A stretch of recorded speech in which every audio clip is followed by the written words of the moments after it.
ഇങ്ങനെയൊരു കഥ പറയാൻ നിങ്ങളുടെ മുമ്പിൽ വന്നിരിക്കാൻ എനിക്ക് ചിലപ്പോൾ സാധിക്കുമായിരുന്നില്ല അന്ന് സൗദി അറേബ്യ വെച്ച് ആ സംഭവം നടന്നിരുന്നെങ്കിൽ. തൈഫിലേക്ക് പോയ കഥ കഴിഞ്ഞ എപ്പിസോഡിൽ പറഞ്ഞു. മക്കയിലേക്ക്, മക്കയുടെ പ്രാന്തപ്രദേശങ്ങളിലൂടെ കടന്നു പോകുന്ന കഥ. ഇന്ന് ജദ്ദയിൽ നിന്ന് പുലർച്ചെ തന്നെ നമ്മൾ യാത്ര ചെയ്ത് തീയൈൻ എന്ന് പറയുന്ന ഒരു സ്ഥലത്തേക്ക് പോകാനാണ് പദ്ധതി ഇട്ടിരിക്കുന്നത്. അവിടെ നിന്ന് മല കയറി ഒരു സഹ്യപർവ്വതം പോലെ ഒരു പർവ്വതനിര കടന്ന് അതിൻ്റെ മുകളിലുള്ള അൽബാഹ എന്ന് പറയുന്ന ഒരു സുഖവാസ കേന്ദ്രത്തിലേക്കും പോകണം. ദീർഘമായൊരു യാത്രയാണ് പദ്ധതി ഇട്ടിരിക്കുന്നത്. അൽബാഹ എന്ന് പറയുന്ന പട്ടണത്തിലേക്ക് എത്തണമെങ്കിൽ ഏതാണ്ട് 450-500 കിലോമീറ്റർ ഓടണം. തീയൈൻ എന്ന് പറയുന്ന പട്ടണം എവിടെയാണെന്ന് ആർക്കും അറിയില്ല. പക്ഷേ ഞാൻ നാട്ടിൽ നിന്ന് പഠിച്ചിട്ട് പോയിരിക്കുന്നതനുസരിച്ച് അൽബാഹ എന്ന മലമുകളിലെ പട്ടണത്തിൻ്റെ താഴ്വാരത്ത്, മലയുടെ അടിവാരത്ത് അല്ലെങ്കിൽ മലയെ ഓരത്തുള്ള ഒരു ചരിത്ര നഗരം, ഹെറിറ്റേജ് ഗ്രാമമാണ് ഈ തീയൈൻ. അപ്പോൾ അത് മസ്റ്റായും കാണേണ്ട ഒരു സ്ഥലമാണെന്ന് ഇൻ്റർനെറ്റിൽ ചിലരുടെ ബ്ലോഗുകൾ ഒക്കെ കണ്ടിട്ടാണ് ഞാൻ അവിടേക്ക് പോകണമെന്ന് തീരുമാനിച്ചത്. അൽബാഹ ഗൂഗിളിൽ സെർച്ച് ചെയ്താൽ കാണാം. അത് സുന്ദരമായൊരു സുഖവാസ കേന്ദ്രമാണ്. അവിടെ ചരിത്രമുള്ള നിരവധി കാഴ്ചകളുണ്ട്, കൊട്ടാരങ്ങളുണ്ട്, ജീവിതമുണ്ട്. പക്ഷേ ഈ തീയൈന് ഞാൻ പലരോടും പറഞ്ഞു, മലയാളികളായ പല സുഹൃത്തുക്കളോട് പറഞ്ഞു, പലരുടെ അടുത്തും ചോദിച്ചു. താമസിച്ച ഹോട്ടലിൻ്റെ, അപ്പാർട്ട്മെൻറ്റ് ഹോട്ടലിൻ്റെ താഴെ വന്ന് അവിടുത്തെ ഓഫീസിൽ ചോദിച്ചു. ആർക്കും അറിയില്ല. മൊറാത്താണ് ഇന്നും കാറുമായിട്ട് വന്നിരിക്കുന്നത്. ഇന്നലെ ഞങ്ങൾ റെൻ്റേ കാറിൽ നിന്ന് എടുത്ത ആ കാറ് തിരിച്ചു കൊടുത്തിട്ടില്ല. ഇന്ന് ആ കാറും കൊണ്ടാണ് പോകുന്നത്. മൊറാത്തിനൊരു നിശ്ചയമില്ല. ഒടുവിൽ ഞങ്ങൾ അൽബാഹയിലേക്കുള്ള റൂട്ടിട്ടു ഗൂഗിളിൽ. ഈ അൽബാഹയിലേക്ക് റൂട്ടിടുമ്പോൾ 2 വഴിയാണ് കാണിക്കുന്നത്. ഒന്ന് നേരെ തെക്കോട്ട് ജദ്ദയിൽ നിന്ന് കടൽ തീരത്തൂടെ പോയി അല്ലൈത്ത് എന്ന് പറയുന്നൊരു പട്ടണം കടന്ന് പിന്നെ മരുഭൂമിയിലൂടെ യാത്ര ചെയ്ത് നമ്മൾ ഒരു മല കയറി നമ്മൾ അൽബാഹയിലെത്തുന്നൊരു റൂട്ട്. അതല്ലെങ്കിൽ മറ്റൊരു റൂട്ടുണ്ട്, അത് കുറച്ചുകൂടി എളുപ്പമാണ്. പക്ഷേ അത് പോകുന്നത് ഇന്നലെ നമ്മൾ പോയ പാതയിലൂടെയാണ്. മക്ക വഴി അവിടെ നിന്ന് തൈഫ് കടന്ന് പിന്നെ മലമുകളിലൂടെ യാത്ര ചെയ്ത് നമ്മൾ അൽബാഹയിലെത്താം. ഈ തൈഫ് അൽബാഹയൊക്കെ മലയുടെ മുകളിലുള്ള 2 പട്ടണങ്ങളാണ്. അതായത് ഒരു നീണ്ട പർവ്വതത്തിൻ്റെ 2 ഭാഗങ്ങളാണ്. അപ്പം തൈഫിൽ ചെന്നാലും നമ്മൾക്ക് അങ്ങോട്ട് മലമുകളിലെ പാതയിലൂടെ പോകാം. പക്ഷേ പ്രശ്നം, എനിക്ക് തീയൈൻ എന്ന് പറയുന്ന ചരിത്ര ഗ്രാമം കാണണം, കണ്ടേ പറ്റൂ. അതിൻ്റെ ഫോട്ടോസൊക്കെ കണ്ടാൽ നമ്മൾ കൊതി വരും. ഒരു മലഞ്ചെരുവിലാകെ പൊതിഞ്ഞു വെച്ചതുപോലെ, സൗദി അറേബ്യയിലും നമുക്ക് പ്രതീക്ഷിക്കാൻ കഴിയാത്ത മട്ടിൽ യൂറോപ്പിലെ ഏതോ ഒരു പുരാതന നഗരം പോലെയൊക്കെ നമുക്ക് ഫീൽ ചെയ്യുന്ന കുറേ കെട്ടിടങ്ങളുള്ള, ഗോപുരങ്ങളുള്ള, ബംഗ്ലാവുകളുള്ള, കൊട്ടാരക്കെട്ടുകളുള്ള വമ്പനൊരു ഗ്രാമം. ഒരു ഗംഭീര കാഴ്ചയായിരുന്നത്. ആ ഫോട്ടോ കണ്ടിട്ടാണ് എനിക്ക് അവിടെ പോകണമെന്ന് ആഗ്രഹം വന്നത്. ഏതായാലും ഞങ്ങൾ രാവിലെ തന്നെ പുറപ്പെട്ടു. അപ്പോൾ ഈ കടൽത്തീര വഴിയിലൂടെ പോകാൻ തീരുമാനിച്ചു. പക്ഷേ അത് ഇത്തിരി ദൂരം കൂടുതലാണ്. പക്ഷേ അതിലേ പോയെങ്കിൽ മാത്രമേ ഈ തീയൈനിലെത്തൂ എന്നെനിക്കൊരു ഐഡിയ തോന്നി. അങ്ങനെ ഞങ്ങൾ പോവുകയാണ്. പോയി കുറേ ദൂരം ഓടിക്കഴിഞ്ഞപ്പോഴത്തേക്കും നഗരം പിന്നിലായി. പിന്നെയും തെക്കോട്ട് പോവുകയാണ്. ആ തെക്കോട്ടുള്ള ആ ഹൈവേയിലൂടെ നേരെ പോയാൽ നമ്മൾ യമനിലാണ് എത്തുക. ആ കാലത്ത് ഹൂതികൾ നിരന്തരമായി സൗദി അറേബ്യക്കെതിരെ ആക്രമണം നടത്തുന്നൊരു കാലമാണ്. റോക്കറ്റുകൾ വിക്ഷേപിച്ചുകൊണ്ടിരിക്കുന്ന കാലം. അപ്പോൾ നമ്മൾ യമനോട് അടുത്തുകൊണ്ടിരിക്കുക, ഈ തെക്കൻ ഭാഗത്തേക്ക് പോവുക. അപ്പോൾ യാത്ര പുറപ്പെടുമ്പോൾ തന്നെ പലരും പറഞ്ഞു, നിങ്ങൾ സൂക്ഷിക്കണം, ആ വഴി തിരഞ്ഞെടുക്കണമെന്നില്ല, അവിടെ അപകടം പിടിച്ചതാണ്, തന്നെയല്ല വളരെ വിജനമാണ്. നിങ്ങൾ ആ കടൽ തീരം വിട്ട് പിന്നെ ഉള്ളിലേക്ക് പോയി കഴിഞ്ഞാൽ മനുഷ്യരെ കാണണമെങ്കിൽ മണിക്കൂറുകളുള്ള യാത്ര ചെയ്യണം. ഗ്രാമങ്ങൾ തീരെയില്ല, റോഡുണ്ടോയെന്ന് പോലും ആർക്കും അറിയത്തില്ല, ആ വഴിക്ക് ആരും പോയിട്ടില്ല. പക്ഷേ ഗൂഗിൾ അങ്ങനെ ഒരു വഴി കാണിക്കുന്നുണ്ട്. എന്തും വരട്ടെ, അങ്ങ് പോകാൻ തീരുമാനിച്ചു. നഗരം പിന്നിട്ട് ഉടനെ ഞങ്ങളൊരു പെട്രോൾ പമ്പിൽ കയറി ഫുൾ ടാങ്ക് പെട്രോൾ അടിച്ചു. കാരണം ഇന്നൊരു 1200 കിലോമീറ്റർ ഓടണം. അപ്പോൾ വഴി ഇനി പോകുന്ന സ്ഥലങ്ങളിലൊന്നും പെട്രോൾ പമ്പോ ഗ്രാമങ്ങളോ പോലും ഇല്ലെന്ന് പറയുമ്പോൾ ഫുൾ ടാങ്ക് പെട്രോൾ അടിച്ചു. പെട്രോൾ പമ്പിനോട് ചേർന്ന് തന്നെ ചെറിയ റെസ്റ്റോറൻ്റ് ഉണ്ട്. അവിടെ കയറി ഞങ്ങൾക്ക് 2 പേർക്കും വേണ്ടി ഷവർമ പാക്ക് ചെയ്ത് വാങ്ങി, കുറച്ച് സാൻഡ്വിച്ച് വാങ്ങി. വേണ്ടി വന്നാൽ വഴിതെറ്റി 2-3 ദിവസം മരുഭൂമിയിൽ അലഞ്ഞ് കിടന്നാലും പട്ടിണി കിടക്കാൻ പാടില്ല. അതിന് മാത്രം വെള്ളം വാങ്ങിച്ചു വെച്ചു. ഒരു 8-10 കുപ്പി ജ്യൂസ് വാങ്ങി. ഇതെല്ലാം വണ്ടിയുടെ പുറകിൽ നിറച്ചു. വണ്ടിയുടെ ടാങ്ക് നിറയെ പെട്രോൾ അടിച്ചു. വീണ്ടും യാത്ര ആരംഭിച്ചു. അങ്ങനെ കുറേ ദൂരം ഓടി, ഏതാണ്ട് 1.5 മണിക്കൂർ ഓടുമ്പോഴത്തേക്കും ഹൈവേയിൽ നിന്ന് അല്ലൈത്തിലേക്ക് തിരിയുന്ന ഒരു വഴി കണ്ടു. വലത്തോട്ട് തിരിയണം. ഞങ്ങൾ പോകുന്ന കടൽ തീരത്തുനിന്ന് കുറച്ച് വിട്ടിട്ടാണ്. അപ്പോൾ ഇത് കടൽ തീരത്താണ്. നമുക്ക് ഏതായാലും അല്ലൈത്തിൽ നിന്ന് കയറിയിട്ട് പോകാമെന്ന് പറഞ്ഞു. കാരണം ഇനി മനുഷ്യരെ കണ്ടെന്ന് വരില്ലല്ലോ. കുറേ നേരത്തേക്ക് പട്ടണമോ മനുഷ്യരെയോ ഒന്നും കണ്ടെന്ന് വരില്ല. അങ്ങോട്ട് വണ്ടി തിരിച്ചു വിട്ടു. ഈ അല്ലൈത്ത് വലിയൊരു പട്ടണമാണ്. കാണുമ്പോൾ തന്നെ അറിയാം, വലിയ വിശാലമായൊരു പട്ടണം. പക്ഷേ ഒറ്റ കുഴപ്പമേ ഉള്ളൂ, ഒരൊറ്റ മനുഷ്യനെ വഴിയിലും കാണുന്നില്ല. ഒരു മനുഷ്യനെ പോലും കാണുന്നില്ല. അങ്ങനെ ഓടി ഇതിൻ്റെ ബീച്ചിലേക്ക് ചെല്ലുന്നു. ബീച്ചിൽ നല്ല കുറേ റെസ്റ്റോറൻറ്റുകളുണ്ട്, ഒരു വലിയ കടൽപ്പാലം കടലിലേക്ക് നീണ്ടു കിടക്കുന്നുണ്ട്, കുട്ടികൾ വന്ന് കളിക്കാനുള്ളൊരു പാർക്കുണ്ട്. ഈ റെസ്റ്റോറൻറ്റിൻ്റെ മുൻഭാഗം കുട്ടികൾ കളിക്കുന്ന ഭാഗമൊക്കെ ആർട്ടിഫിഷ്യൽ ഗ്രാസ് വിരിച്ചിരിക്കുന്നു. അതിലൂടെയൊക്കെ നടക്കാൻ നല്ല രസം, വിശ്രമിക്കാൻ നല്ല സമയം. പക്ഷേ രാവിലെയാണ് സമയമെങ്കിലും നല്ല ചൂടുണ്ട് വെയിലിന്. വൈകുന്നേരം നല്ല തണുപ്പ് വരും. ആ സമയത്തായിരിക്കണം ആളുകൾ വരിക. ഏതായാലും ഒരു മനുഷ്യനവിടെയെങ്കിലും ഇല്ല. കുറേ നേരം അതിലൂടെയൊക്കെ നടന്നു, അതിൻ്റെ ഷൂട്ട് ചെയ്തു. മനോഹരമായി ഒരുക്കി വെച്ചിരിക്കുക, മനുഷ്യരില്ലെന്ന് മാത്രം. നമ്മുടെ നാട്ടിലെ ബീച്ചുകളും വാട്ടർ ഫ്രണ്ട് ഏരിയകളും ഒക്കെ എങ്ങനെയാണ് ഡിസൈൻ ചെയ്യേണ്ടത് നമ്മളെ പഠിപ്പിക്കുന്ന ഒരു സ്ഥലമാണ് ഈ സൗദി അറേബ്യയുടെ ഈ ബീച്ച് ഏരിയ. അല്ലൈത്ത് എന്ന് പറയുന്ന ഈ പട്ടണത്തിൻ്റെ ബീച്ച്. ഈ കടൽപ്പാലം ഉണ്ടല്ലോ, ഈ കടൽപ്പാലത്തിൽ ചില പന്തലൊക്കെ ഇട്ട് വെച്ചിട്ടുണ്ട്. അതിൽ പോയി ഇരിക്കാം, വൈകുന്നേരമായ കാറ്റ് കൊണ്ടിരിക്കാം, അവിടെ നിന്ന് ഭക്ഷണം കഴിക്കാം. ആലപ്പുഴയൊക്കെ നമുക്കൊരു കടൽപ്പാലം ഉണ്ടായിരുന്നു, അതൊക്കെ ദ്രവിച്ച് തകർന്ന് താഴെ പോയി. ശരിക്കും കടൽപ്പാലങ്ങളെയൊക്കെ എങ്ങനെയായിരുന്നു സംരക്ഷിക്കേണ്ടിയിരുന്നത്, അതിനെയൊക്കെ ടൂറിസത്തിൻ്റെ ഏറ്റവും നല്ല അട്രാക്ഷനാക്കി എങ്ങനെയായിരുന്നു മാറ്റേണ്ടിയിരുന്നതിൻ്റെ ഏറ്റവും നല്ല ഉദാഹരണങ്ങളിലൊന്നാണ് ഈ അല്ലൈത്തിലെ ഈ കടൽപ്പാലം. അല്ലൈത്തിൽ മാത്രമല്ല, അമേരിക്കയിലും യൂറോപ്പിലും ഒക്കെ കടൽപ്പാലങ്ങളെ സംരക്ഷിക്കുന്ന ഒരു രീതിയുണ്ട്. അതൊക്കെ പണ്ട് കപ്പലെടുക്കാനും ചരക്കിറക്കാനുമാണ് ഉപയോഗിച്ചിരുന്നെങ്കിൽ ഇന്ന് ടൂറിസത്തിൻ്റെ കേന്ദ്രങ്ങളാണ്. നമുക്കങ്ങനെയുള്ള ഭാവനയൊന്നും ഇല്ലാതെ പോയി, ഭരണാധികാരികൾക്ക് വിഷനുമില്ല, തകർന്നു പോയത് കണ്ടു നിന്നു, അത്ര തന്നെ. ഏതായാലും ഇനി യാത്ര തുടരാൻ തീരുമാനിച്ചു. അവിടെ നിന്നിട്ട് കാര്യമില്ല, മനുഷ്യരൊന്നുമില്ല. ഞങ്ങൾ വണ്ടി എടുത്തു. വീണ്ടും പോകുമ്പോൾ കടൽ തീരത്തോടെ കുറച്ച് ദൂരം അങ്ങ് ഓടുമ്പോൾ വലിയൊരു പ്ലാന്റ്, കൂറ്റനൊരു ഫാക്ടറി പോലൊരു കെട്ടിടം. അതവിടുത്തെ ഈ ഉപ്പുവെള്ളം ശുദ്ധീകരിച്ച് കുടിവെള്ളമാക്കുന്ന പ്ലാന്റാണ്. അങ്ങനെ കടൽവെള്ളം ശുദ്ധീകരിക്കുന്ന പ്ലാന്റും ഒക്കെ പിന്നിട്ട് ഞങ്ങൾ നഗരം പിന്നിട്ട് ഇനി പോകാൻ തീരുമാനിച്ചു. നേരെ തീയയിനിലേക്ക് പോവുക. മൊറാത്ത് ചോദിക്കുന്നുണ്ട്, ഈ തീയൈൻ എന്ന് പറഞ്ഞൊരു സ്ഥലം ശരിക്കും ഉള്ളതാണ് സാറേ? ഇൻ്റർനെറ്റിൽ നിന്ന് കിട്ടിയ പ്രിൻ്റൊക്കെ ഞാനെടുത്ത് കാണിച്ചു.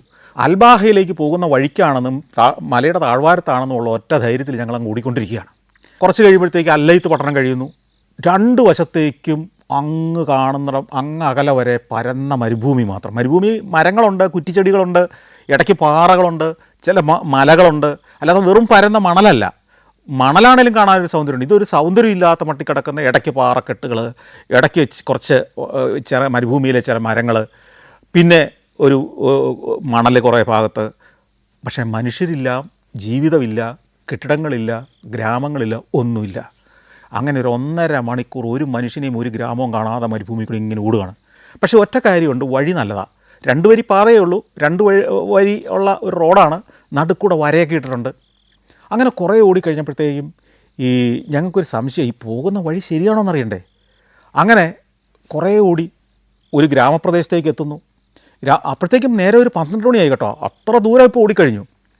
അപ്പോൾ ഞങ്ങൾ വണ്ടി ഗ്ലാസ്സൊക്കെ താത്തിയിട്ട് ഒരു വഴിയരികിലൊന്ന് നിർത്തിയപ്പോൾ ആ ഗ്രാമമാണ്, പക്ഷെ ഒരു മനുഷ്യൻ ആ ഗ്രാമത്തില്ല. ഈ ഗ്രാമങ്ങളിലൊന്നും വഴിയിലൊരു മനുഷ്യനെ നമ്മൾ പകൽ കാണില്ല, നിങ്ങൾ വിശ്വസിക്കില്ല.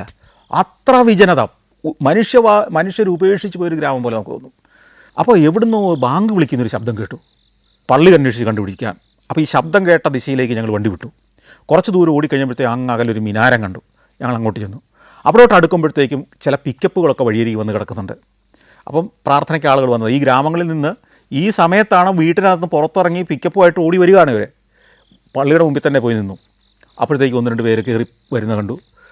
മുറാത്ത് പെട്ടെന്ന് തന്നെ ചാടി പുറത്തിറങ്ങി ഇവരുമായിട്ട് സംസാരിക്കാൻ തുടങ്ങി. മുറാത്തിന് അറബി അറിയാം നന്നായിട്ട്. 2-3 പേരോട് മാറി മാറി സംസാരിച്ചു.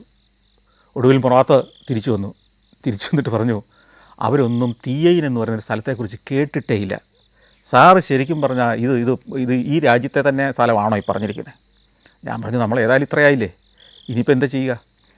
അവസാനം ഈ ഒരാൾ പറഞ്ഞത്രേ, ഇവിടുന്ന് നിങ്ങൾ ഈ ഹൈവേ കൂടെ, ഈ റോഡിൽ കൂടെ, ഇത് ഹൈവേ ഒന്നുമല്ല, ഈ റോഡിൽ കൂടെ നേരെ അങ്ങ് പോയാൽ ഒരു പട്ടണത്തിലെത്തും. അപ്പോൾ അതിന് എത്ര സമയം എടുക്കും? 1.5 മണിക്കൂറോടെ ഓടിയാൽ ഒരു പട്ടണത്തിലെത്തും. അവിടെ ചെന്ന് ആരോടെങ്കിലും ചോദിച്ചാൽ ചിലപ്പോൾ അവർക്കറിയായിരിക്കും, അതിനടുത്തൊക്കെ ആയിരിക്കാം. അപ്പോൾ ഞങ്ങൾ വീണ്ടും ഓടുകയാണ്. ഈ 1.5 മണിക്കൂർ ഓടുമ്പോഴും ഞങ്ങൾ ഒരു കെട്ടിടവും കാണുന്നില്ല, ഒരു വീടും കാണുന്നില്ല, വണ്ടികളും ഇല്ല എതിരെ വരുന്നത്. അപ്പം മുറാത്തിന് ആവേശം അങ്ങ് കൂടി, ഇത്തിരി സ്പീഡിലങ്ങ് പോകാൻ തീരുമാനിച്ചു. അപ്പോൾ അങ്ങനെ ഞങ്ങൾ നല്ല സ്പീഡിൽ ഓടിക്കൊണ്ടിരിക്കുകയാണ്. ഒരു 120 കിലോമീറ്റർ സ്പീഡിലാണ് വണ്ടി ഓടിക്കൊണ്ടിരിക്കുന്നത്. നല്ല പാതയാണ്, 2 വരി പാതയേ ഉള്ളൂ എന്ന് മാത്രം. അങ്ങനെ ഓടിക്കൊണ്ടിരിക്കുമ്പോൾ പെട്ടെന്ന് റോഡിൻ്റെ സൈഡിൽ നിന്ന് ഒട്ടകം, അത് ഒരു 100 മീറ്റർ മുമ്പിൽ കാണാം, പക്ഷേ 120 കിലോമീറ്റർ സ്പീഡിൽ ഓടുകയാണ് വണ്ടി. മുറാത്ത് പിടിച്ചിട്ട് വണ്ടി നിന്നില്ല. പെട്ടെന്ന് റോഡിൽ നിന്ന് മറ്റേ ട്രാക്കിലേക്ക് വെട്ടിക്കുന്നു. കറക്റ്റ് ആ സമയത്ത് നേരെ ഓപ്പോസിറ്റ് സൈഡിൽ ഒരു കാറ് കയറി വരുന്നു, ഒരു പിക്കപ്പ് വണ്ടി കയറി വരുന്നു. ഞാൻ കരുതി അതോടെ അന്ത്യമായി, തീർന്നു. ഒന്നെങ്കിൽ ഒട്ടകം അല്ലെങ്കിൽ എതിരെ വരുന്ന പിക്കപ്പ്. എന്തോ സംഭവിച്ചു, എതിരെ വന്ന പിക്കപ്പുകാരൻ ഒരൊറ്റ വെട്ടിയിൽ വെട്ടിച്ചു. അവൻ റോഡിൻ്റെ മറ്റേ സൈഡിലേക്ക് പോയി, വിറച്ചു പോയി എന്ന് പറഞ്ഞാൽ മതിയല്ലോ. ഞാൻ തിരിഞ്ഞു നോക്കുമ്പോൾ കാണുന്ന കാഴ്ച അതിനേക്കാൾ ഭീകരം. ഞങ്ങളുടെ എതിരെ വന്ന ആ പിക്കപ്പ് ഉണ്ടല്ലോ, അവൻ ഈ വെട്ടിയിലോടുകൂടി റോഡിൽ നിന്ന് മരുഭൂമിയിലേക്ക് പോയി. അത് ഇച്ചിരി താഴേക്കാണ്. മരുഭൂമിയിലേക്ക് പോയിട്ട് മണലിലൂടെ ഇതിങ്ങനെ നിരങ്ങി പൊടിയെല്ലാം പറത്തി ഓടുകയാണ്. ഞങ്ങൾ വണ്ടി നിർത്താൻ പറഞ്ഞു. വണ്ടി നിർത്തി. ഞങ്ങൾ പുറകോട്ട് നോക്കുകയാണ്. കുറേ ദൂരം ഇതിങ്ങനെ ആ മണലിലൂടെ ഓടുന്നു. അത് മറിയുമെന്ന് എനിക്ക് തോന്നി. പക്ഷേ എന്തുകൊണ്ടോ അത് മറിഞ്ഞില്ല. അത് ആ മരുഭൂമിയിലൂടെ ആ മണ്ണിലൂടെ കുറേ ദൂരം ഓടിയിട്ട് തിരിച്ച് കുറച്ച് കഴിഞ്ഞപ്പോഴത്തേക്കും ഈ റോഡിലേക്ക് വന്ന് കയറിയിട്ട് ആ വണ്ടി അവിടെ പിക്കപ്പ് അവിടെ സ്റ്റോപ്പ് ചെയ്തു. മൊറാത്തിങ്ങനെ ഒന്ന് വിറയ്ക്കുന്നതെന്ന് പറഞ്ഞാൽ അതൊരു അറബിയാണ്, ആ നാട്ടുകാരനാണ്. ഞങ്ങളവിടെ വണ്ടി അവിടെ നിർത്തി അവിടെ നിന്നു. എന്തെങ്കിലും പ്രശ്നമുണ്ടോ? ആ പിക്കപ്പുകാരനും കുറേ നേരം ആ റോഡിൽ അവിടെ നിന്നു. അത് കഴിഞ്ഞ് അയാളെ കാറ് പിക്കപ്പ് ഓടിച്ചുകൊണ്ട് അങ്ങ് പോയി. ഒരു സമാധാനമായി. അയാൾക്ക് പ്രശ്നങ്ങളൊന്നും ഉണ്ടായിട്ടില്ല. ഞങ്ങൾ വണ്ടിയെടുത്തു. ഞാൻ പറഞ്ഞു, മുമ്പേ പോയി അത്ര സ്പീഡിൽ പോകണ്ട, നമുക്ക് ഇച്ചിരി പയ്യെ പോകാം. വീണ്ടും ഞങ്ങൾ മുമ്പോട്ട് ഓടുകയാണ്. അങ്ങനെ കുറേ ദൂരം ഓടി അൽ കഫു എന്ന് പറയുന്നൊരു സ്ഥലത്തേക്ക് എത്തുന്നു. ഈ അൽ കഫു എന്നൊക്കെ അറിയുന്നത് എങ്ങനെയാണെന്നറിയാമോ? ഗൂഗിൾ മാപ്പിൽ കണ്ടിട്ടല്ല. അവിടെ ഒരു ബോർഡ് വെച്ചിട്ടുണ്ടാവും, അത് അറബിയിൽ എഴുതിയിരിക്കുന്നത്. അത് കഷ്ടിച്ച് മൊറാത്തിന് വായിക്കാൻ അറിയാവുന്നതുകൊണ്ട് അൽ കഫു എന്ന് പറയുന്നൊരു ഗ്രാമമാണെന്ന് പറയുന്നു. അങ്ങനെ അവിടേക്ക് എത്തുമ്പോൾ പെട്ടി പോലത്തെ ചെറിയ വീടുകൾ, അവിടെ ഇവിടെയൊക്കെ ഓരോ വീടുകൾ. നല്ല ചൂടാണ്, മരുഭൂമിയുടെ നടുക്കാണ്. എങ്ങനെ ഇവിടെ ഒരു മനുഷ്യൻ ജീവിക്കുമെന്ന് നമുക്ക് അത്ഭുതം തോന്നും. അതൊരു ഗ്രാമമാണെന്ന്. ഒരു 3-4 വീടുള്ളിടത്തൊരു പള്ളിയുണ്ട്. പള്ളിയുടെ മിനാരം ഇങ്ങനെ ഉയർന്നു നിൽക്കുന്നു. ഈ വീടുകളിലേക്കെല്ലാം കറണ്ട് എത്തിയിട്ടുണ്ട്. ചില വീടുകൾക്ക് AC ഉണ്ട്, പക്ഷെ ഒരു മനുഷ്യനും പുറത്തില്ല. അങ്ങനെ വീണ്ടും കുറേ കൂടി ഓടിക്കഴിയുമ്പോഴത്തേക്കും ഈ റോഡിൻ്റെ സ്വഭാവം മാറി. നടുക്കുള്ള വരയൊക്കെ പോയിരിക്കുന്നു. എന്നോ ഒരു ടാർ ചെയ്ത ഒരു നാടൻ, ഒരു 80കളിലെയും 90കളിലൊക്കെ കേരളത്തിലെ ഉൾനാടൻ ടാർ ചെയ്ത റോഡുകളുണ്ടല്ലോ. അപ്പോൾ ഞങ്ങൾക്കൊരു കാര്യം മനസ്സിലായി, ഇതല്ല റോഡ്. കാരണം അൽബാഹ എന്ന് പറയുന്ന ഒരു ഒരു ഒരു ഗംഭീരമായ ഹിൽ സ്റ്റേഷനിലേക്കുള്ള ഒരു റോഡ് ഇതല്ല. തെറ്റി. ഈ ഗൂഗിൾ നമ്മളോട് പറഞ്ഞുകൊണ്ടിരിക്കുന്നത് കുറേ ഓടി കഴിയുമ്പോൾ ലെഫ്റ്റ് റൈറ്റ്. അവിടെയൊന്നും ഒരു വഴിയേ ഇല്ലാത്തടത്താണ് ലെഫ്റ്റ് റൈറ്റ് എന്നൊക്കെ പറയുന്നത്. ചില മൺപാതകളാണ്. ഈ മെയിൻ ടാറിട്ട റോഡിൽ നിന്ന് മൺപാതയിലേക്ക് തിരിഞ്ഞാൽ എങ്ങും എത്തില്ലെന്ന് മനസ്സിലായി. മൺപാതയിലൂടെ പോയി ഒരു മരുഭൂമിയുടെ നടുക്കെത്തിയാൽ നമുക്ക് വഴി പോലും കണ്ടുപിടിക്കാൻ പറ്റില്ല. നമ്മൾ പലപ്പോഴും കേട്ടിട്ടുണ്ടാവാം വിജനത, മരുഭൂമിയുടെ വിജനത. വഴിതെറ്റി ദിവസങ്ങളും മാസങ്ങളും അലഞ്ഞ് മരുഭൂമിക്ക് നടുവിൽ പട്ടിണിയായി ഭക്ഷണവും വെള്ളവുമില്ലാതെ മരിച്ചു വീണ ആളുകളുടെ കഥകൾ. അതൊക്കെ അവിശ്വസനീയമായിട്ട് നമുക്ക് തോന്നിയിട്ടുണ്ട് എനിക്കും. പക്ഷേ ആ ദിവസം എനിക്ക് മനസ്സിലായി, ഇത് അവിശ്വസനീയമല്ല. ഈ ടാറിട്ട റോഡ് വിട്ട് എങ്ങോട്ടെങ്കിലും പോയാൽ ഇനി ഞങ്ങൾ പ്രതിസന്ധിയിലാവും നമുക്ക് മനസ്സിലായി.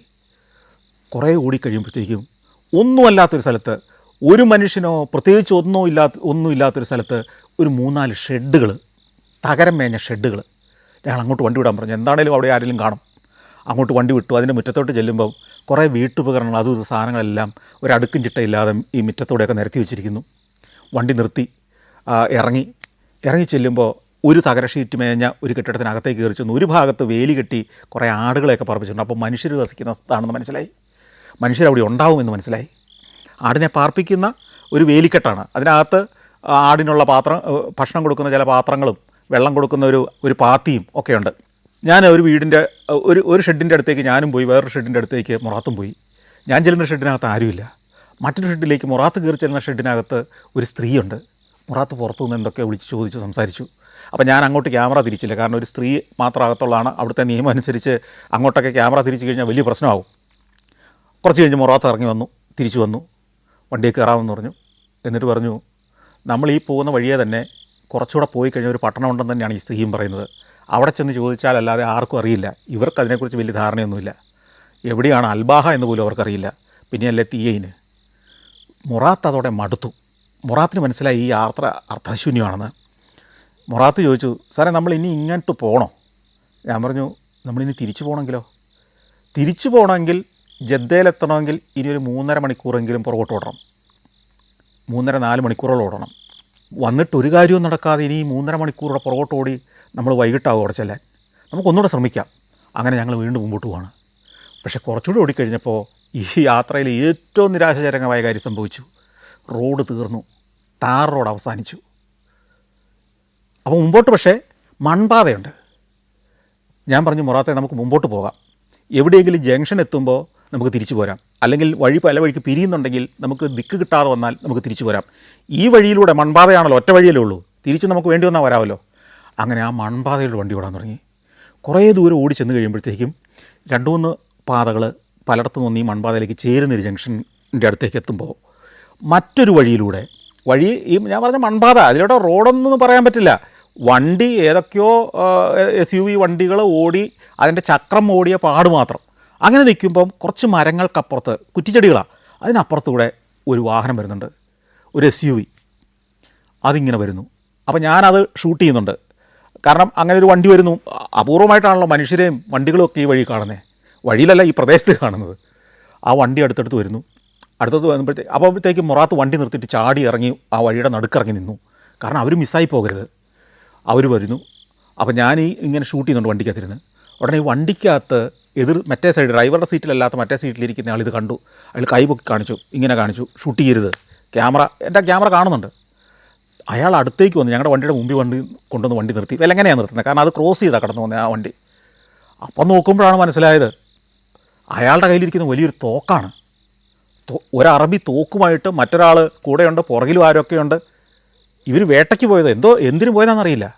മൊറാത്ത് പോയി വലിയ ഭവ്യതയോടെ ചോദിച്ചു. അയാൾ പറഞ്ഞു, നിങ്ങൾ നേരെ പൊക്കോ, കുറച്ചുകൂടെ കഴിഞ്ഞാൽ ഈ പറഞ്ഞ പട്ടണമുണ്ട്. ഞങ്ങൾ ഈ പാതയിലൂടെ വീണ്ടും മുന്നോട്ട് പോയി. കുറച്ചുകൂടെ കഴിഞ്ഞപ്പോഴത്തേക്കും ടാർ റോഡ് വീണ്ടും ആരംഭിച്ചു. പിന്നെ കുറച്ചുകൂടെ ഭേദപ്പെട്ട റോഡായി. അങ്ങനെ അടുത്ത പട്ടണത്തിലേക്ക് എത്തുന്നു.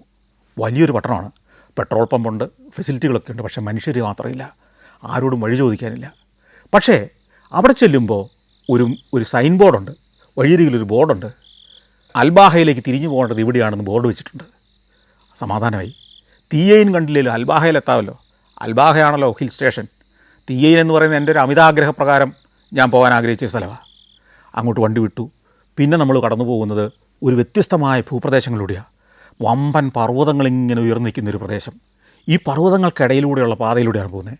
ഈ പർവ്വതങ്ങളുടെ വക്കുകളിലും മുകളിലുമെല്ലാം പണ്ടെന്നോ പണിത കോട്ടകൾ, കാസിലുകൾ പോലത്തെ കെട്ടിടങ്ങൾ. സൗദി അറേബ്യയ്ക്ക് ഇങ്ങനൊരു ഭൂപ്രദേശം ഉണ്ടെന്ന് നമ്മളെ അത്ഭുതപ്പെടുത്തും.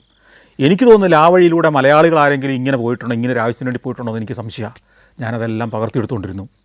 പിന്നെ ഒരു ഡാമിൻ്റെ മുകളിലൂടെയാണ് കുറേ ദൂരം ഓടുന്നത്. ഒരു ഡാം കടന്നു. അപ്പോൾ അവിടെ ഒരു ചെക്ക് പോയിൻറ്റും പോലീസിൻ്റെ പോസ്റ്റും ഒക്കെ ഉണ്ട്. അവിടെ നിർത്തി പോലീസുകാരോട് ചോദിച്ചു. പറഞ്ഞു ഇതിലെ നേരെ പോയ അൽബാഹയിലെത്താം. പക്ഷേ അവരും തീയൈൻ എന്ന് കേട്ടിട്ടില്ല. തീയൈനോ? അതെന്താ സംഭവം എന്നായി. ഞാൻ ഉപേക്ഷിച്ചു. തീയൈൻ ഇനി കാണാൻ പറ്റില്ല, പക്ഷേ അൽബാഹയിലെത്താം. അൽബാഹയിലേക്ക് ഇനി ഇവിടുന്ന് 108 കിലോമീറ്റർ കൂടിയുണ്ട്. ഒരു 10-20 കിലോമീറ്റർ കഴിഞ്ഞാൽ പിന്നെ മലകയറ്റമാണ്, കുത്തനെയുള്ള മലകയറ്റമാണ്. ആ മല കയറി എത്തുന്നത് അൽബാഹയിലാണ്. അങ്ങനെ കുറേ ദൂരം കൂടി അൽമിഖ്വ എന്ന് പറയുന്നൊരു പട്ടണത്തിലേക്ക് എത്തി. പട്ടണം എന്ന് പറയത്തില്ല, ഒരു ചെറിയ ജനവാസ പ്രദേശം. പെട്രോൾ പമ്പുണ്ട്, പക്ഷേ ഇവിടെ മനുഷ്യരൊന്നുമില്ല കേട്ടോ. ഈ അൽമിഖ്വ പട്ടണത്തിലേക്ക് കയറുമ്പോൾ എനിക്ക് വലിയ ആവേശം തോന്നുന്നു. എന്നെ ആവേശം കൊള്ളിക്കുന്ന ഒരു കാഴ്ചയാണ് എന്നെ സ്വീകരിച്ചതോടെ. അവിടെ എഴുതി വച്ചിരിക്കുന്നു ഒരു ബോർഡ്, തീയൈൻ, ഇടത്തേക്ക് തിരിഞ്ഞു പോകണം, തീയൈനിലേക്ക്. ഞാൻ മൊറാത്തിൻ്റെ മുഖത്തേക്ക് നോക്കി. എന്നിട്ട് ഞാൻ ചൂണ്ടിക്കാണിച്ചു. ഇപ്പം മനസ്സിലായോ ഇങ്ങനൊരു പട്ടണം ഇവിടെ ഉണ്ടെന്ന്, ഇങ്ങനൊരു ഗ്രാമം ഇവിടെ ഉണ്ടെന്ന്, തീയൈൻ എന്നൊരു സ്ഥലമുണ്ടെന്ന് ഇപ്പോൾ മനസ്സിലായോ? അങ്ങോട്ട് വണ്ടി പോകുമ്പോൾ ആ റൂട്ടിലേക്ക് കയറുമ്പോൾ ടൂറിസ്റ്റുകൾക്ക് വേണ്ട നിരവധി ഫെസിലിറ്റികൾ, ടൂറിസ്റ്റുകളെ സ്വാഗതം ചെയ്യുന്ന വഴിയോരത്തെ ബോർഡുകൾ, ചില ഫെസിലിറ്റികൾ, മനോഹരമായി ഒരുക്കി വെച്ച വഴിയോരങ്ങൾ, ചില ശില്പവിദ്യകൾ വഴിയോരത്ത് ചെയ്തു വെച്ചിരിക്കുന്നത്. കുറച്ചുകൂടെ മുമ്പോട്ട് ഓടിക്കഴിയുമ്പോഴത്തേക്കും വലതുവശത്തൊരു മലനിര കാണാം. ആ മലയുടെ വക്കിൽ ഏതോ നൂറ്റാണ്ടിൽ പണിത കല്ലുകൊണ്ട്, ശില കൊണ്ട് നിർമ്മിച്ച ഒരു ഗ്രാമത്തിൻ്റെ കാഴ്ച. ആ മലഞ്ചെരുവിലാകെ ഒട്ടിച്ചു വെച്ചതുപോലെ ശിലയിൽ നിർമ്മിച്ച 3, 4, 5 നിലകളുള്ള നിരവധി കെട്ടിടങ്ങളുടെ ഒരു ഗ്രാമം. ഇത്ര ദൂരം ഏതാണ്ട് 5 മണിക്കൂർ നേരം ലക്ഷ്യമില്ലാത്ത മട്ടിൽ ഓടി ഇവിടെ വന്ന് ആ സ്ഥലത്തെത്തിയിരിക്കുന്നു. അതിൻ്റെ പാർക്കിങ്ങിലേക്ക് വണ്ടി കൊണ്ടുപോയിട്ടു. അവിടെ ടോയ്ലറ്റ് കോംപ്ലക്സ് ഉൾപ്പെടെ പുതിയ ഫെസിലിറ്റികളാണ്, മോഡേൺ ഫെസിലിറ്റികൾ. ഞങ്ങളാ ചെല്ലുന്നതിന് ഏതാനും മാസം മുമ്പ് മാത്രമാണ് ഈ തീയൈൻ എന്ന് പറയുന്ന 1200 വർഷം മുമ്പ് മുതൽ മനുഷ്യർ വസിച്ചു വരുന്ന, ഏതാണ്ട് 400 വർഷം മുമ്പ് ഈ രൂപത്തിൽ, ഈ ഇന്നും കാണുന്ന മട്ടിൽ രൂപം കൊണ്ട ഈ ഗ്രാമത്തെ സൗദി ഗവൺമെൻറ് പുനർനവീകരിച്ച് ഇന്ന് കാണുന്ന മട്ടിലൊരു ടൂറിസം ഡെസ്റ്റിനേഷനാക്കി എല്ലാ ഫെസിലിറ്റികളോടും ഒരുക്കിയത്. അപ്പോഴും പണി പൂർത്തിയായിരുന്നില്ല, അപ്പോഴും ടൂറിസത്തിന് വേണ്ടി തുറന്നു കൊടുത്തിരുന്നില്ല. അതുകൊണ്ടാണ് ആളുകൾക്കൊന്നും ഇതിനെക്കുറിച്ച് അറിയാൻ പറ്റാതെ പോയത്. ഇപ്പോൾ അവിടെ ഗ്രാമീണർ വസിക്കുന്നുമില്ല, അവർ വേറെ ചില സ്ഥലങ്ങളിലേക്ക് മാറി പാർപ്പിച്ചിരിക്കുന്നു. അപ്പോൾ എല്ലാ ഫെസിലിറ്റികളുള്ള ഗംഭീരമായൊരു പുരാഗ്രാമത്തെ, ചരിത്ര ഗ്രാമത്തെ പുനഃസൃഷ്ടിച്ചിരിക്കുകയാണ്. ഞങ്ങളതിലേക്ക് കയറി ചെന്നു. അതിമനോഹരം, കല്ലുകൊണ്ടാണ് ഇതെല്ലാം പണിതിരിക്കുന്നത്. അത് ഇങ്ങനെ ഒരു മലഞ്ചെരിവ് മുഴുവൻ പൊതിഞ്ഞു വെച്ചിരിക്കുന്ന പോലെയാണ്. അതിൻ്റെ താഴേക്ക് നോക്കുമ്പോഴാണ് അതിലേറെ അത്ഭുതം. താഴെ പച്ചപ്പിൻ്റെ ഒരു ലോകമാണ്. അതിലൂടെ ഒരു അരുവി ഒഴുകുന്നുണ്ട്. അതിൻ്റെ കളകള ശബ്ദം നമുക്ക് കേൾക്കാം. നല്ല പച്ചപ്പ് എന്ന് പറഞ്ഞാൽ വാഴത്തോട്ടം വരെയാണ് അതിൻ്റെ അടിയിൽ. മനോഹരമായ കൃഷിയിടങ്ങൾ. ഞാൻ ആദ്യം അതിൻ്റെ ആ പാതകളിലൂടെ നടന്നു കഴിയുമ്പം ഇടതുവശത്തേക്ക് സ്റ്റെപ്പുകൾ കയറി നമുക്ക് മുകളിലേക്ക് പോകാം.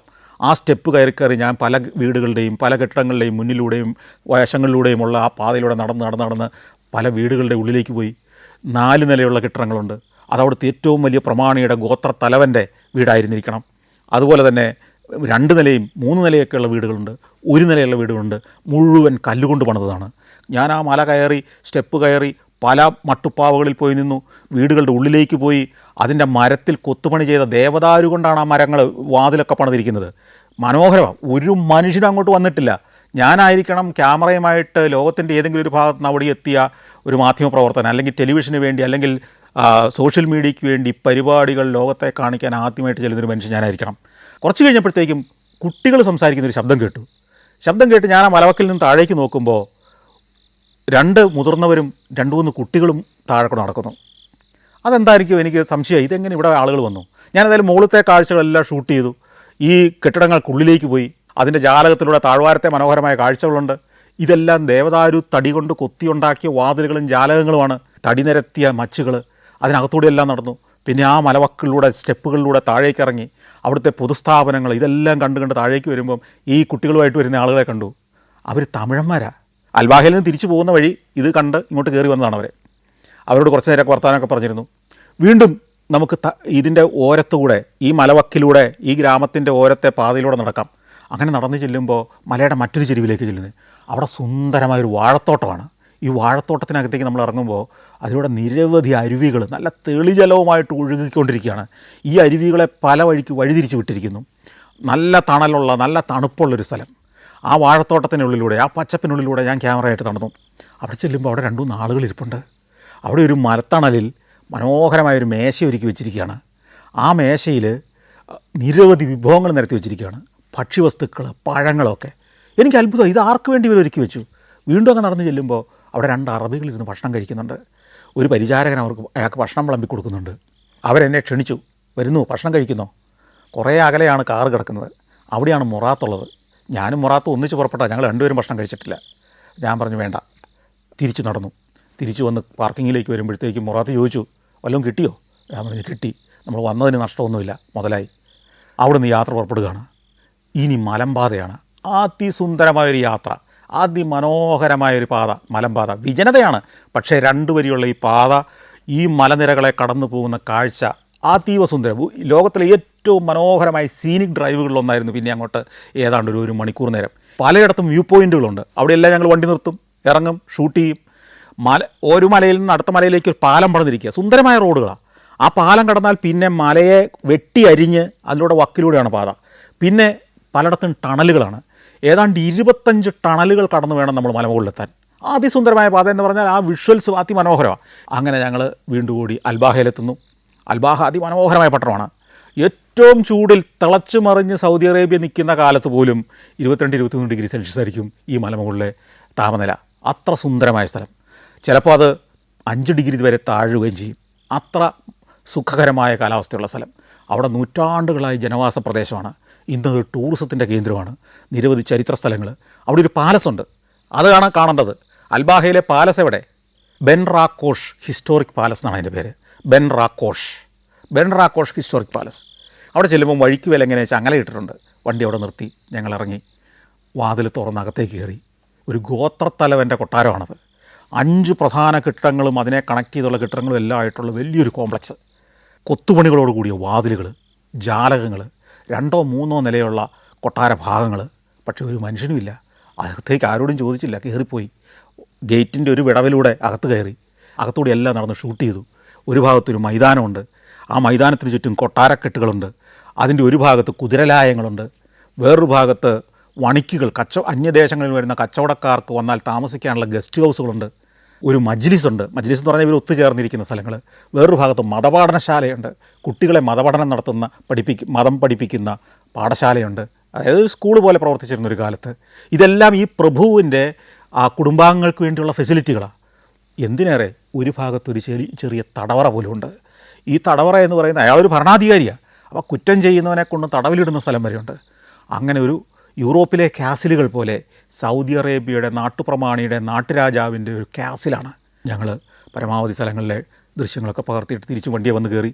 പിന്നെ നഗരത്തിലേക്ക് വന്നു. നഗരം മനോഹരമായൊരു നഗരമാണ്, നല്ല ആസൂത്രിതമായ നഗരം, എല്ലാ ഫെസിലിറ്റികളും ഒരു നഗരം, നല്ല റെസ്റ്റോറൻറ്റുകൾ, റിസോർട്ടുകൾ, നിരവധി ഹോട്ടലുകൾ, ഇതെല്ലാം ഉള്ളൊരു നഗരം. ആ നഗരത്തിൻ്റെ മറുവശത്ത് ഒരു കുന്നിൻ്റെ വക്കിലേക്ക് ചെല്ലുമ്പോൾ മനോഹരമായ ഒരു ഉദ്യാനമുണ്ട്. അതിവിശാലമായ അതിസുന്ദരമായ ഒരു ഉദ്യാനം, ഒരു പാർക്ക് എന്ന് വേണേൽ പറയാം. പ്രിൻസ് ഹുസാം പാർക്ക് എന്നാണ് അതിൻ്റെ പേര്. ഒരു മലഞ്ചെരിവ് മുഴുവൻ അങ്ങനെ കിടക്കുകയാണ്. അതിനകത്ത് നിരവധി ജലാശയങ്ങളുണ്ട്, വെള്ളച്ചാട്ടങ്ങളുണ്ട്, ലൈറ്റ് ആൻഡ് സൗണ്ട് ഫെസിലിറ്റികളുണ്ട്, അതുപോലെ തന്നെ പന്തലുകളിട്ടിട്ടുണ്ട്, നന്നായിട്ട് ലാൻഡ്സ്കേപ്പ് ചെയ്തിട്ടുണ്ട്, പുൽമേടുകളുണ്ട്. ഇത് സൗദി അറേബ്യയുടെ ഒരു വരണ്ട മലമുകളാണെന്ന് നമ്മൾ ഒരിക്കലും വിശ്വസിക്കില്ലാത്ത മട്ടിൽ സുന്ദരമായി ഒരുക്കി വെച്ചിരിക്കുന്നു. അവിടേക്ക് ചെല്ലുമ്പോഴത്തേക്ക് നേരെ സന്ധ്യയായി. ആ സന്ധ്യാനേരത്ത് ചെല്ലുമ്പോൾ ഇതുവരെ നമ്മൾ ഈ വഴിയിൽ ഒരിടത്തും ഈ ഗ്രാമങ്ങളൊന്നും മനുഷ്യരെ കണ്ടില്ലെങ്കിൽ ഈ ഉദ്യാനത്തിലേക്ക്, ഈ പ്രിൻസ് ഹുസാം പാർക്കിലേക്ക് ചെല്ലുമ്പോൾ ഉണ്ടല്ലോ, ആയിരക്കണക്കിന് ആളുകളാണ് കുടുംബസമേതം വന്നവർ, സ്ത്രീകളും കുട്ടികളും ഒക്കെ ആയിട്ട് വന്നവർ. അവർ ഈ പുൽമേടുകളിൽ വട്ടത്തിലിരുന്ന് ഭക്ഷണം കഴിക്കുന്നു, കഥ പറയുന്നു, ചിലർ നീണ്ടു നിവർന്ന് കിടക്കുന്നു. കുട്ടികൾക്ക് വേണ്ടി ഒരു ഭാഗത്ത് കുട്ടികൾ കളിച്ച് തിമിർക്കുന്നു, മുതിർന്നവർ ഭക്ഷണം കഴിക്കുന്നു.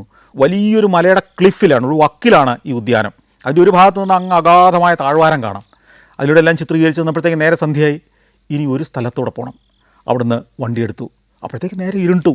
അൽ മലാദ് ഹെറിറ്റേജ് വില്ലേജ് എന്ന് പറഞ്ഞൊരു സ്ഥലമുണ്ട്. ഇതെല്ലാം ചരിത്രവും ഹെറിറ്റേജുമാണ്, എൻ്റർടൈൻമെൻ്റ് അല്ല. സൗദി അറേബ്യയുടെ ചരിത്രത്തിൻ്റെ പാരമ്പര്യത്തിൻ്റെ കഥകളിലൂടെയാണ് നമ്മൾ സഞ്ചരിക്കുന്നത്. അൽമലാദിലേക്ക് ചെല്ലുമ്പോൾ അതൊരു മലയുടെ വക്കിലാണ്. ഒരു വില്ലേജ് എന്നാ പേരെങ്കിലും അതൊരു കോട്ട പോലെ ഒരു കെട്ടിടം മാത്രമാണ്. ഒരു കോട്ട, ഒരു കാസിൽ പോലത്തെ ഒരു കെട്ടിടമാണ്. അത് അകലെന്നേ കാണാം. രാത്രി ആയപ്പോഴത്തേക്ക് അതെല്ലാം ലൈറ്റപ്പ് ചെയ്തിരിക്കുകയാണ്. മനോഹരമായ കാഴ്ച. അതിൻ്റെ താഴ്വാരത്ത് വണ്ടി കൊണ്ട് നിർത്തി ഞാൻ നടന്നു. സ്റ്റെപ്സ് കയറി മുകളിലേക്ക് ചെല്ലുന്നു. അപ്പോൾ അവിടെ കുറേ ആളുകൾ വേറെയുണ്ട്. അവരൊക്കെ ഇറങ്ങി വരുന്നു. ഞാൻ അകത്തേക്ക് കയറി ചെല്ലുന്നു. അവിടെ വെച്ച് 1-2 മലയാളികളെ പരിചയപ്പെട്ടു. അവരിത് കാണാൻ വന്നതാണ്. സൗദി അറേബ്യ വിസിറ്റ് ചെയ്യാൻ ബന്ധുക്കളെ കാണാൻ വന്നവരാണ്. വർത്തമാനമൊക്കെ പറഞ്ഞു. ഞാൻ അകത്തേക്ക് ചെന്നു. അകം ഒരു മ്യൂസിയം പോലെ ഒരുക്കി വെച്ചിരിക്കുക. നൂറ്റാണ്ടുകളുടെ മുമ്പത്തെ ജീവിതമാണ് അവിടെ. അതിൻ്റെ ഉപകരണങ്ങളാണ്, വീട്ടുപകരണങ്ങൾ, അടുക്കള ഉപകരണങ്ങൾ, എന്തിനേറെ തുണി നെയ്തിരുന്ന തറി, നെയ്ത്തുകാരുടെ ഉപകരണങ്ങൾ, നെയ്തിരുന്ന വിവിധതരം വസ്ത്രങ്ങൾ, ഇതെല്ലാം പ്രദർശിപ്പിച്ചിരിക്കും. മനോഹരമായ കാഴ്ച. കുറേ നേരം അതിലൂടെ നടന്നു. അവിടെ ഒരു ഗൈഡുണ്ട്. ഏതായാലും ഫീസ് കൊടുക്കണം. ഫീസ് കൊടുത്തപ്പോൾ ഗൈഡും കൂടെ വന്നു. ഗൈഡ് അതെല്ലാം പറഞ്ഞു തന്നു. കുറേ നേരം ഷൂട്ട് ചെയ്തു. അപ്പോഴത്തേക്കും മണി 8-8:30 മണിയായി.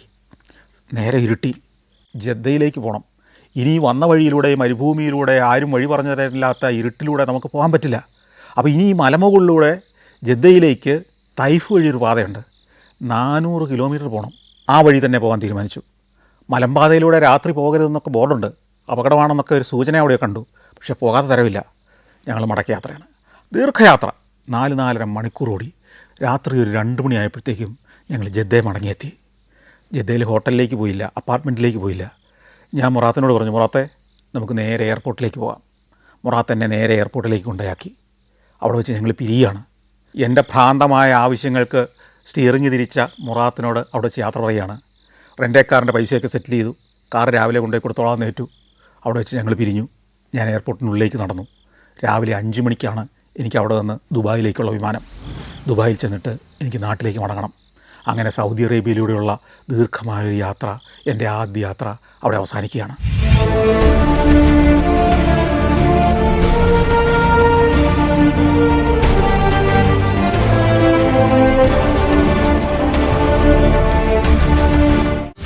നിങ്ങളുടെ സ്വപ്നത്തിലെ ആ യാത്രയ്ക്കായി ഇനി ഒരുങ്ങാം. യൂറോപ്പിന്റെ ഹൃദയഭൂമിയിലൂടെ 13 ദിവസത്തെ സഞ്ചാരം. പ്രമുഖമായ 10 രാജ്യങ്ങളിലൂടെയുള്ള യാത്ര. ഫ്രാൻസിലെ പാരീസ് എന്ന സ്വപ്ന നഗരം. ഈഫൽ ഗോപുരത്തിന് മുകളിൽ നിന്നുള്ള കാഴ്ചകൾ. ബെൽജിയത്തിലെ അറ്റോമിയവും നഗരചത്തുരങ്ങളും. നെതർലാൻഡ്സിലെ സുന്ദര ഗ്രാമങ്ങളും ടുലിപ്പ് ഗാർഡനുകളും. ജർമ്മനിയിലെ ബ്ലാക്ക് ഫോറസ്റ്റും റൈൻ റിവർ ക്രൂസും. സ്വിസ് ആൽപ്സിലെ ഹിമപർവ്വതങ്ങൾ. അതിനു മുകളിലേക്കുള്ള കേബിൾ കാർ യാത്ര. ലിച്ചൻസ്റ്റൈൻ എന്ന ആൽപൈൻ രാജ്യം. ഓസ്ട്രിയൻ ഗ്രാമഭംഗി. സ്ലൊവേനിയയിലെ പ്രകൃതി അത്ഭുതങ്ങൾ. ഇറ്റലിയുടെ ചരിത്ര നഗരങ്ങളായ വെനീസും പിസയും ഫ്ലോറൻസും റോമും. പിന്നെ വത്തിക്കാനും അവിടുത്തെ സെന്റ് പീറ്റേഴ്സ് ബസിലിക്കയും. സഞ്ചാരത്തിന്റെ സൂപ്പർ ഹിറ്റായി മാറിയ ഈ യാത്രയിൽ പങ്കെടുക്കാൻ ഉടൻ തന്നെ വിളിക്കുക. ഫോൺ 75919 66600.